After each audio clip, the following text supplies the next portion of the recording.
Party. James Matthewson is with us this morning. He's the former spokesperson for the chair of the Labour Party, Ian Lavery. James, you're very welcome to Talk Radio this morning. Thanks for giving us your first interview since you left your role. How are you keeping? Yeah, I'm good, Peter. Thanks for having me on.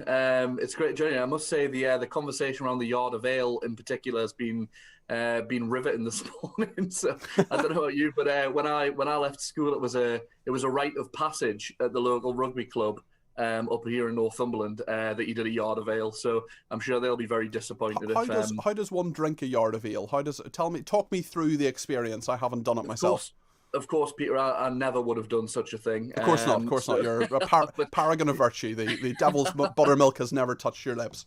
Absolutely, that's it. But no, I have watched it happen many times, and I must say some people are better at it than others. So what actually happens? Because how do you sort of drink it quickly? Because no air can apparently get to the bottom of the bowl until you've raised the glass fairly high. So if you do it in a rush, do you then spill it? Just talk me through the process.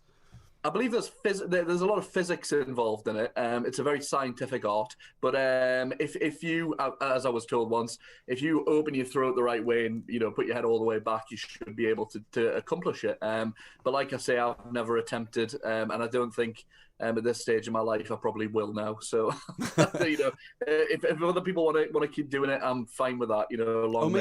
Me too. Well, I'm not a drinker. I haven't been having I haven't had alcohol in about 3 years, but I definitely am someone who says that if you want to have a bit of fun, if you want to have a Yard of Ale, Lawrence Hill, apparently he's 22, of Bolton in Lancashire, sucked down 2.5 pints of a Yard of Ale in 6.5 seconds in 1964. Wow. So there we are. If you can beat that, let us know. Text us, tweet us, call us about a Yard of Ale. This has definitely got people talking about something else that we're actually going to talk about with James. And thank you for being so sporting, James, because we haven't got you on to talk about a Yard of Ale. We've got you on to talk about the Labour Party. So James, you've been on the inside of the modern Labour Party. How long did you work for the Labour Party, and when did you leave? So I worked for the chair of the Labour Party, Ian Lavery, who Ian's a great friend of mine and great representative up here in Northumberland for Wansbeck. And if you'll remember at the last election, which I'm sure you won't have forgotten just yet, Peter. Indeed. Wansbeck, was the seat we retained in Northumberland. Blythe Valley famously was one of the ones that fell to in the so-called Red Wall that everyone's been talking about since. Now the Blue Wall. So yeah, Northumberland is our only Labour MP left is Ian, who, like I say, I worked for several years during his time as chairman of the Labour Party under Jeremy and Jeremy Corbyn's leadership of the Labour Party.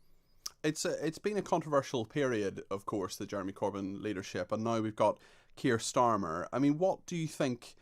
It's interesting when you look at Keir Starmer, because I was down in Brighton. I'm also the political editor of TalkRadio, as listeners may know, and I watched the speech that Keir Starmer gave, nearly the length of a football match, a long speech, but he didn't get any movement in the polls as a result of that conference, as a result of that speech. What do you think? Why do you think Keir Starmer is failing to cut through? Why do you think he's failing to make an impression? What are the factors around that as someone who was at the heart of the Labour Party, James? Yeah, I think it's important to understand the context of Keir's leadership. I am somebody who will be critical of Keir and hold him to account. I'll always support the democratically elected leader of the Labour Party, no matter who they are. However, getting into the timescale that we're now in, I think we would be expecting to see more of a shift in the polls. We'd be expecting to see more public opinion on the matter. I think broadcasters, including yourself, I think, Peter, as well, enjoying the fact that when they interview people or Keir's near somebody, there's always that question of, do you know, they'll pull somebody off the street in a vox pop or whatever, and they'll ask, do you know who that is? And the answer is, and obviously it's only anecdotal, but the answer often is no. So I still think he's not recognised among the wider public, and certainly not in the way that Boris Johnson is. I mean, to try and compete with that. In fairness to Keir Starmer, I mean, Boris Johnson's been around for such a long time. Yeah. I mean, he's someone who even people who aren't really that interested in politics know who he is. They have an opinion on him. And actually, even someone who a lot of people thought was quite geeky, thought was maybe someone who they didn't really respond to, Ed Miliband, for example, who I actually like quite a lot. I actually think is quite a decent human being. and Yeah, wants to do absolutely. the right thing. A lot of the time. I mean, people had an opinion on him because they at least knew who he was because he was a bit different. I mean, Keir Starmer, despite the fact he's a very, very intelligent person who's been the Director of Public Prosecutions, you know, he's not recognised. He doesn't seem to have a huge amount of personality. Can he do politics? Does he understand politics? He's only been a politician in the House of Commons for about 6 years or so.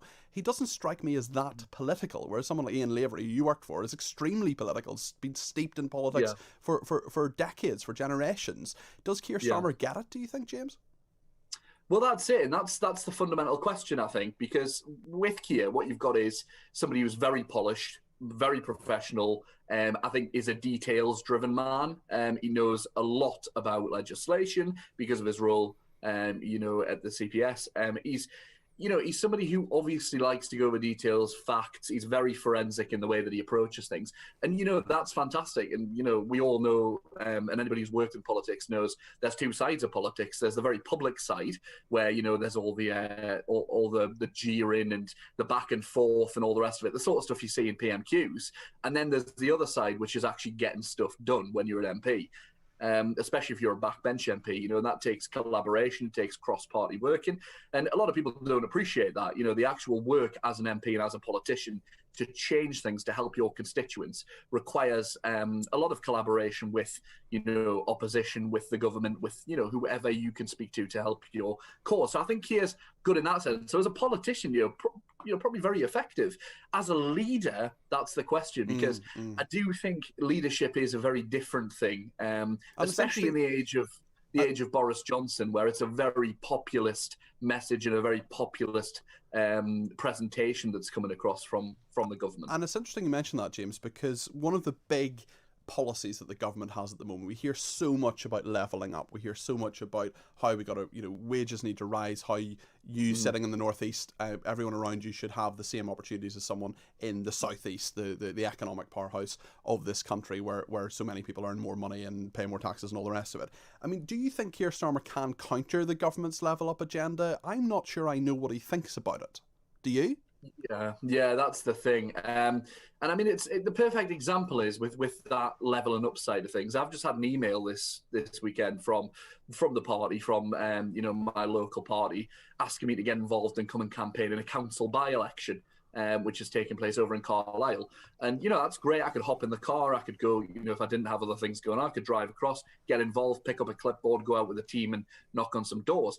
I think that there's hesitancy in a lot of people who I speak to in the party to do that because they're not quite sure what they would say on the doorstep at the moment. If somebody says to you in Carlisle, how do I, how do I, what is your alternative offer to this levelling up that we're hearing so much about? Yes. We can criticise the government all we like, and we can say, oh, they don't deliver on their promises. It's empty words. We've got the budget coming up, which again is another opportunity to forensically scrutinise what they're actually offering.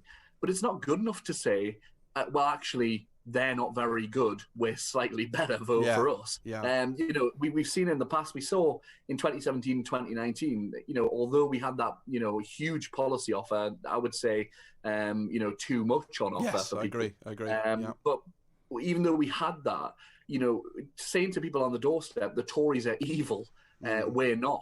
Isn't a message that carries with people, especially once they've voted Conservative once, because you've got seats like Blythe Valley where, it was very tribal and people didn't vote Conservative for the fear of your grandfather rolling in his grave, If you voted Conservative, you would, should be ashamed to your family. Yeah. Once that stigma is broken, once you've done it once and you realise that the sky didn't fall down because you voted Conservative, you're not stopping you from doing it again, really. Let me put a couple of texts and tweeters to you. We've had people reaction to this already, James, and thank you to everybody who's been in touch. Joanne says, Keir Starmer gave a very good speech criticising Sturgeon the other day, Nicola Sturgeon, the Scottish First Minister. Why can't he be like that more often with Johnson? He seems he just can't do it. It's interesting as well, we've had someone texting in to say, hi Peter, the problem with the Labour Party is that they will always be remembered for trying to overturn Brexit. Voters have long memories and won't forget that. Thanks to Jane for texting that in. I wonder what you make of those couple of points, James. Yeah, the first one from Joanne, was it? Yeah, first point, I would say, absolutely. I thought our performance was great against Nicola Sturgeon, and it's what you want to see from a politician. People want to see that. I think there is a misunderstanding at the centre of the Labour Party, whether it's in the in Lotto, in the leadership office, where it's coming from exactly, I don't know. But the idea that people want to see a huge amount of collaboration between opposition and government, I think it has its place in a global pandemic, don't get me wrong. And I think there have been calls that have been sensible where, reaching out, for example, the other day during David Amos, the debate in remembrance of David Amos, offering to say, we're going to extend olive branch here and help with any legislation that will stop this happening again. Yes. That's a key example of when it's needed. However, when people want to see the government held to account, they want to see the government held to account. And that's the point, isn't it? Because, I mean, call me old-fashioned, but the opposition, presumably the clue's in the title in terms of opposing the government.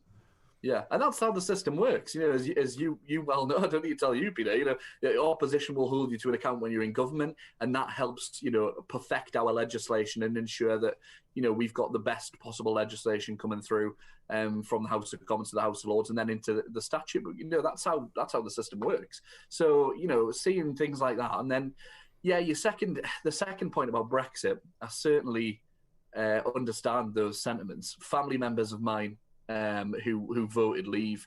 I voted remain myself, but it was vitally important that as soon as that decision happened, that we showed those people the respect that they deserved in their voices being listened to. Now, I don't want to leave. I don't want to leave Europe. But at the end of the day, why is my view more important than somebody else's? I completely agree. I voted Remain. I got over it in about 2 hours, and I thought, right, this is democracy. Let's get on with it. Let's, to coin a phrase, get Brexit done. So, exactly. Yeah, when we were working in a constituency like Wansbeck, where it was heavily. It was a heavy issue. You had people who were solid Labour voters, and their whole lives saying, "This is the one thing I came out and I voted for this." And I cannot understand why you're brushing me aside and why you're trying to, condemn.